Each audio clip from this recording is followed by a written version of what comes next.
Welcome to Pisces Mountain Farm. My name is Valerie and I garden in the heart of the Appalachian Mountains in Zone 6, West Virginia. So I've already made this video once. I was showing you around some things that I did on the farm and went in to edit the video, and more than half of the film was unusable because it was blurry. I don't know what was going on. Maybe I had some funky setting on my camera, but more than half of the video was unfocused and unusable. And I thought it was just a little clip, and I'm like, well, you know, I'll just stick this little clip in there and it's only a few seconds, it'll be fine. And then when I got further in the video, after I'd been editing in a couple hours, I don't know why I didn't just think to do a quick check of all my video footage, but there was a bigger section of video that was unusable, so I basically had to scrap it. So what I guess I'm going to do is talk about what those video clips were about. If I look a little puffy and red, it's because I just had a sneezing fit. I've had this cold that I can't seem to shake off. I rarely get sick, so being sick twice within the past few months, month and a half, 2 months, something like that, it's out of the ordinary for me. And since that video didn't quite work out for me, I'm going to sit here and kind of explain what's happened in the last couple of weeks. So the first little project that I was working on is I was taking you up every couple days and showing you the germination process on my beet and carrot bed that I started. And they have since germinated, and I showed the process of taking the boards off. Which, the reason you put the boards on is because carrot seeds are so small, it keeps moisture on them so they stay in contact with water, because whenever you direct sow seeds outside, the surface is the first area to dry out. So if you lay that board, it keeps moisture on top where those seeds are laying. And it also provides some darkness. And you go up every couple of days to check on it and see if they've sprouted. Once they've sprouted, you take the board off. So that was the first little project. Another chore that we tackled this past weekend was I cleaned out my building. You've seen it in the back of a bunch of videos. It sits behind my greenhouse. It holds all my camping gear. Well, it's mostly camping gear. And the other thing in my life that I love besides growing is music festivals, and I have one coming up at the 1st of June, so I started sorting all that because it's been at least a year since I sorted through it all really well.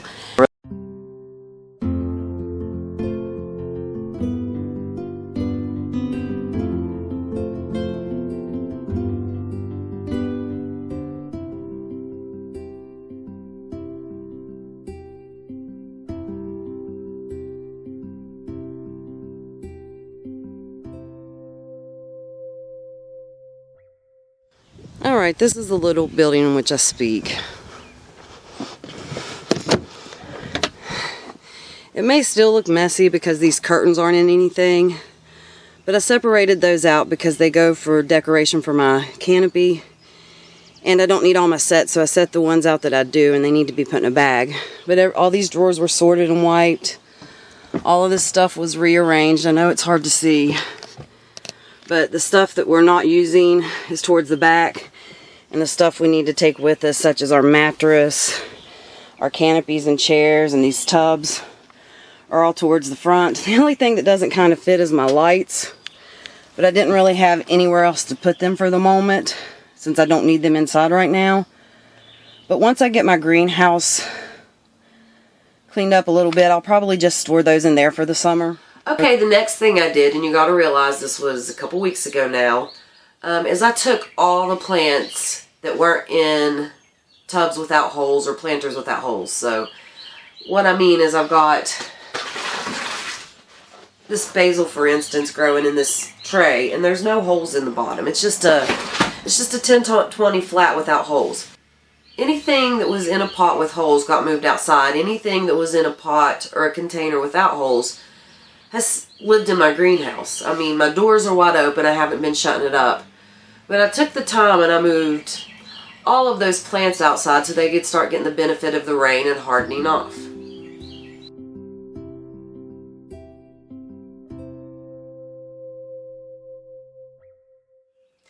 The next thing that happened on the farm was I was on Facebook Marketplace and I saw someone advertising 4-foot by 4-foot bales of hay that had gotten wet for $20 a bale. And that is a huge, huge savings. So we went and picked up a couple. And the hubby and my son put some hay on my bottom field for me.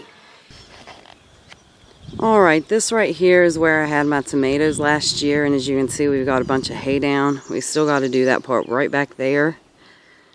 And we still do need to wrap this in deer fencing and put up our rows again. And we're going to use that as a weed barrier, and it's easier to spread than like wood chips or compost. It's not as heavy to carry for the amount of coverage you get.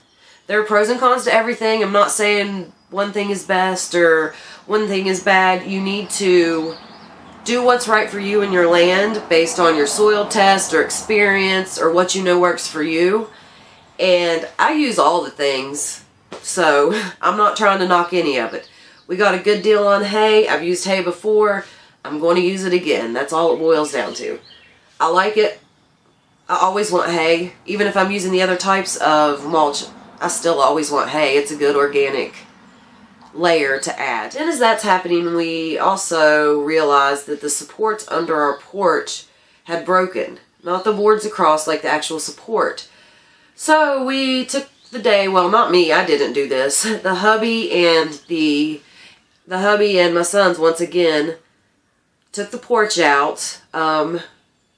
And what we decided to do was mulch it instead of trying to rush and rebuild the porch, because I have too many other things going on in my life right now and I can't spend all of my time in the garden or working on my house because there are other things going on. Anyways, we took out this porch and we put mulch down. I feel like it looks so much better. We will decide at a later point what we're going to put there instead. We might leave it like that, who knows. But for now, that's what it is. I feel like it looks better than a broken down porch. It's safer, and every time I go in and out of my garden, I don't have to fool with the gate the way it was, because we had a makeshift gate and you had to bungee it, and we had this metal chain we had to get around the bottom just so our dogs wouldn't push it through and escape. So eliminating having to do that every time I go in and out has meant that I've honestly just spent more time in my garden, and it's such a small thing. But it makes a huge difference, and especially when you're a person like me who will go out to their garden and realize, I forgot 10 things. That's an exaggeration. I forgot a couple of things that I need to go back in for. And if you have to do the chain and the latch at the top, go in, come out with your hands full, set everything down, do the chains and the latch, pick everything. It's just a process, and it's just a little thing that makes such a huge difference. So I have spent more time out here. Next thing after that is we started wrapping the field up top. We started pounding stakes in the field up top, so that way we could wrap it in deer netting. So we've got the stake, we have most of the stakes in now. It's been raining for the last few days, so we still have a few more to do, but then we'll be able to get that wrapped and I'll be able to get it planted. Okay, I'm in my top field, and as you can see behind me, we've got stakes up now. Well, not all of them. But we've got these up because we're going to wrap it in deer fencing. And the reason there are stakes down this middle section is because this middle section, I'm doing a double row of tomatoes. That's really the only update I have for this right now. I mean, it's kind of impressive to stand in the middle of. Maybe this year all the deer won't eat my tomatoes right as they're starting to ripen. Those little guys did not touch any of my tomato plants last year, the whole time they were growing. They literally waited until they were heavy with fruit and just starting to get ripe. And then they tore through my whole field and took them all out. And yeah, that's what I'm trying to prevent this year. So 7-foot deer netting it is. Okay, the last and final thing that I have done this week, or in the last couple of weeks, that gets us caught up to current, is I have started weeding the beds around my runoff pond and around my house.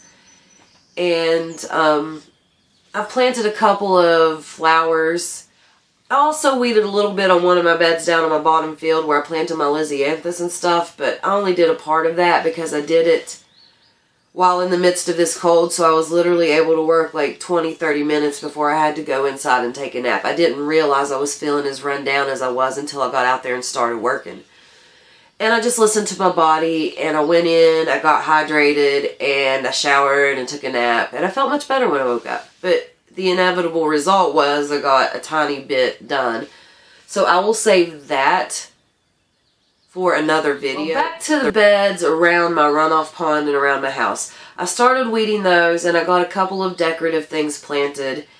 And I will show you where I'm at right now on those because honestly, that's the one clip for this video I haven't filmed yet. So what I'm going to do is go take you and show you where we left off on the weeding. I did get part of it during the process when I first started. I got part of it recorded, but then I got sick. I was in bed.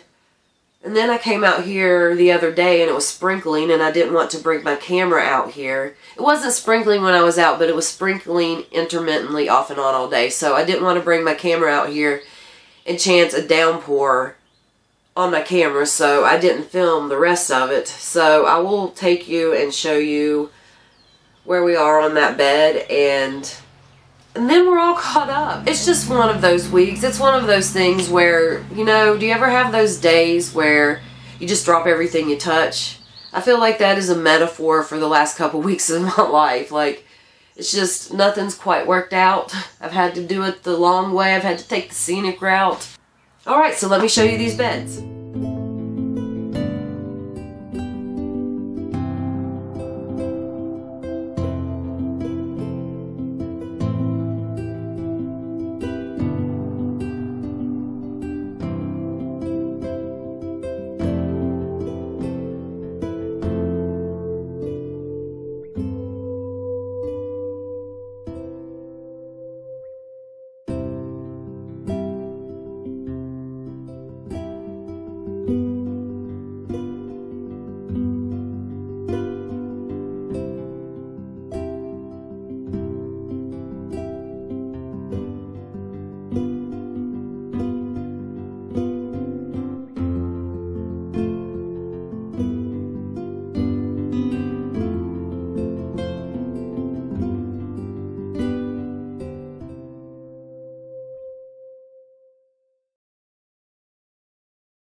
As you can see, as the filming that last little clip, there are way less weeds there. And I've also started on this side. So I've given all the perennials and stuff room to grow here.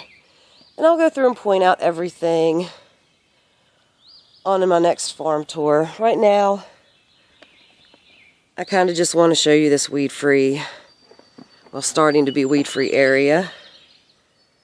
We still need to mulch around things.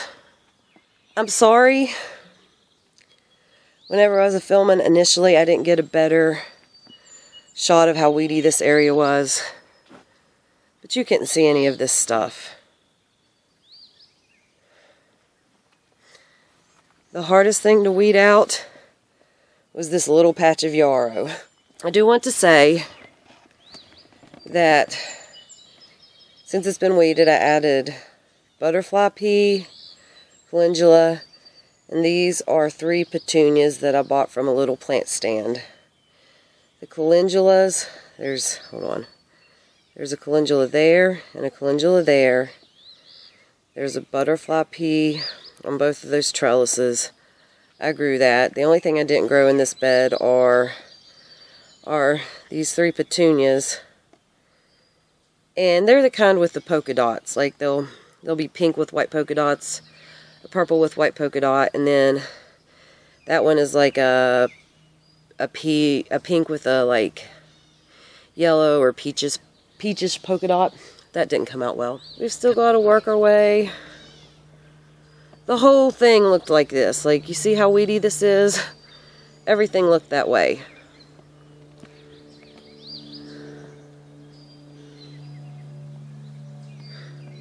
You know, it's not a big thing, and I felt so overwhelmed when I started this project.